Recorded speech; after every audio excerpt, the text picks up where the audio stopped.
내가 부업을 시작해보려고 하는데 좋은 부업 좀 추천해봐봐. 아 그래? 그럼 얼마나 투자할 건데? 야 나 지금 돈이 없어서 부업을 하는데 무슨 투자야. 나 돈이 없으면 시간이라도 투자해야지. 나 회사 끝나고 시간이 별로 없는데. 그래서 물어봤잖아. 좋은 부업 추천해달라고.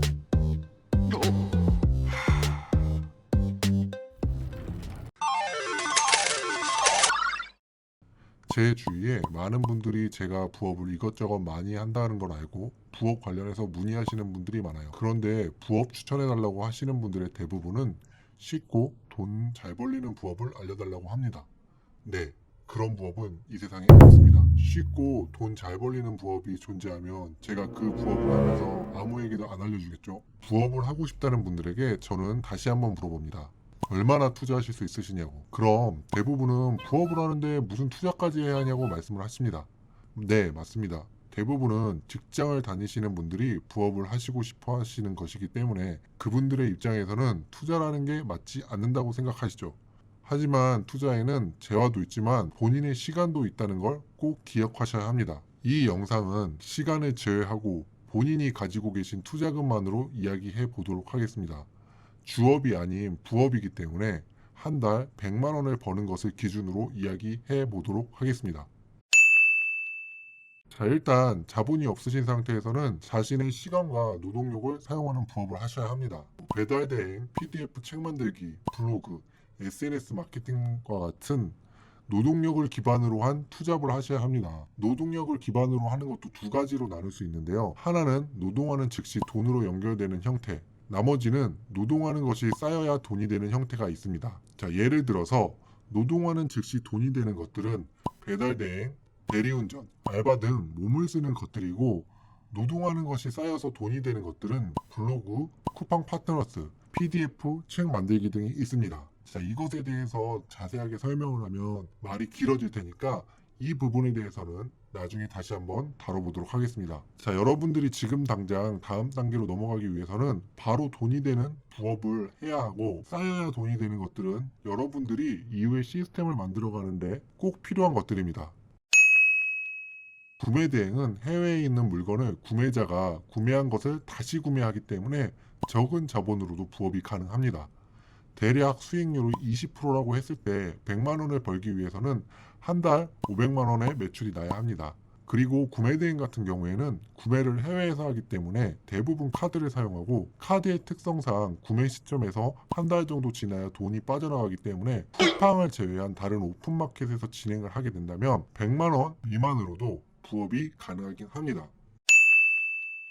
위탁 판매는 구매 대행과 비슷하지만 한국에서 판매가 이루어지는 것이기 때문에 바로 입금을 해줘야 하는 점에 있어서 자본 흐름이 구매 대행보다 조금 빠르게 진행됩니다. 위탁 판매 역시 대략 10에서 20% 정도의 마진율이기 때문에 100만 원의 순수익이라고 한다면 대략 한 달에 500에서 1000만 원 사이의 매출이 나야 하고, 그것을 미리 성금 혹은 출고 시 입금하여야 하기 때문에 최소 200에서 300 정도의 자본금을 가지고 있지 않으면 힘들 수가 있습니다. 물건을 생산 혹은 OEM 방식으로 생산하는 방식으로 국내에서 생산하는 것보다 해외에서 진행하는 것이 조금 더 저렴하기는 하나, 판매되는 것, 우리는 100만 원을 버는 방법을 이야기하는 것이기 때문에 국내 생산과 수입해서 판매하는 것은 거의 차이가 없다고 생각하셔도 될 것 같습니다. 수입 판매 혹은 국내 생산 제품은 마진율이 위탁 판매나 구매 대행보다는 높습니다. 약 30%로 진행한다고 생각하면 한 달 매출 330만 원입니다. 그럼 구매 대행이나 위탁 판매에 비해서 금액이 적게 들어가는 것처럼 보이지만, 재고를 가지지 않는 구매 대행이나 위탁 판매와 달리 재고를 가지고 가야 하는 수입 판매 혹은 국내 생산은 매출의 2배에서 3배 정도의 재고를 확보해야 합니다. 그렇기 때문에 약 1000만 원 정도의 자본금이 없다면 100만 원 정도의 순수익을 내기 힘듭니다. 자, 사실 투자는 단돈 100원도 가능하긴 하나 한 달에 100만 원을 벌기라는 허들을 두었기 때문에 연 5에서 10%의 이익을 가정하여 계산해 보았습니다.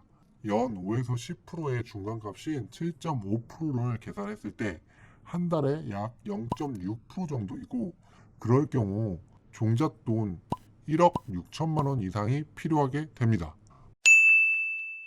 부동산의 경우 지역과 건물 상태에 따라 수익률이 다르겠지만 대략 건물 가격의 4에서 6% 정도 연수익이 발생된다고 가정하에 우리가 원하는 금액인 100만 원을 월세로 받으려면 한 달에 건물 금액의 약 0.4% 정도의 월세를 받는다고 생각했을 때 약 2억 4천 정도의 건물을 구매해야지만 한 달에 100만 원을 벌 수 있습니다.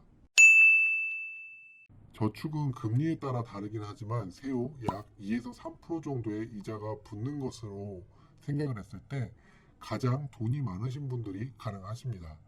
그렇다면 우리가 원하는 이자인 100만 원을 받으려면 얼마의 자본금이 필요할까요? 약 연 3%의 이자라고 가정하면 한 달에 0.25%이고 이것으로 100만 원의 이자를 받으려면 약 4억 원의 자본금이 필요로 합니다. 자, 이렇게 월 100만 원 수입을 낼 수 있는 7가지 방법에 대해서 알아보았는데요.